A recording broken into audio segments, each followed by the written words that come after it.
There's no publication ban on her name. She's not a victim. She's not prosecuting the mob. She's persecuting Christians. So it's not anything to do with threats to her safety. It's threats to her shame and her reputation.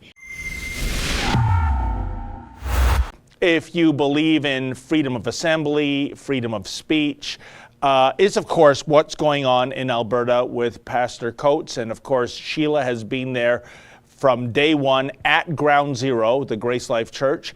And Sheila, you have a bit of an update for us, don't you? Sure, yes.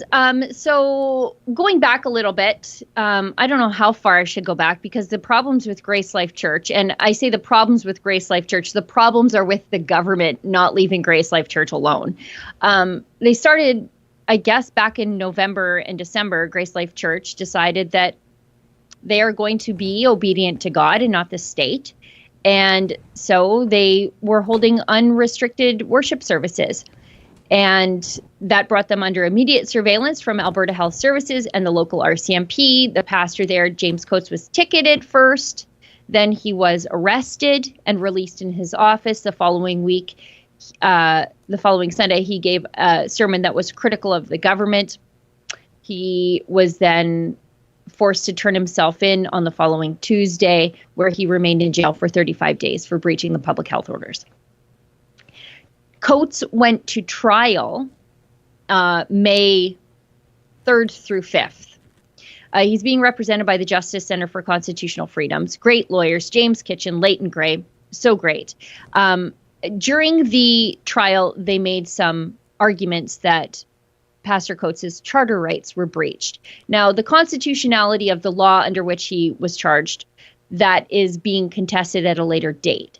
Right now, they're dealing with the matter of the enforcement. Did the enforcement of that law violate his charter rights to free assembly, free expression, and religion and liberty? And the judge's judgment was issued, I guess it would have been yesterday, in Stony Plain Provincial Court.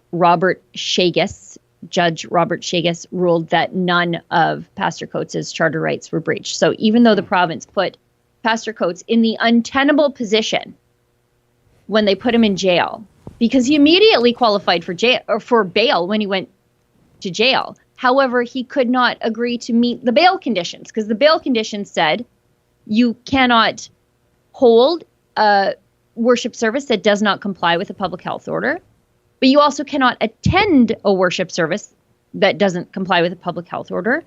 And for Pastor Coates, that meant that either he had to trade his conscience for his liberty, and he couldn't do that. So he just sat in jail for 35 days until some sort of deal could be struck between the Crown and his lawyers.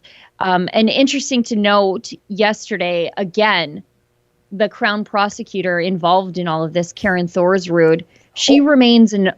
I can say it. There's no publication ban. I know I'm only being facetious, Sheila, but this is the woman that doesn't want her name. It's like Voldemort from the Potter stories of she whose name must not be mentioned. There's no publication ban, so I don't know why everybody's playing along with this baloney. But there's no publication ban on her name. She's not a victim. She's not prosecuting the mob. She's persecuting Christians. So it's not anything to do with threats to her safety. It's threats to her shame and her reputation, because she doesn't want her name associated with what's happening at GraceLife Church. And everybody in the courtroom's just like, yeah, we're going to call her the public health prosecutor. There's no such thing. There's no such thing. You're Karen Thorsrud, Crown prosecutor, persecutor of Christians. That's who you are. And so that happened yesterday. There were several times in the morning that they had to hang up from the video link and then start back up because other people had access to the video link. And it's my suspicion, but I can't confirm it, but I'm pretty sure that they kept hanging up from the video link, and ultimately we ended all up on just audio for the Zoom or WebEx court hearing. They didn't want anybody to know what Karen Thorsrud looked like. And so that's why they limited all observers and media to just audio, dial in.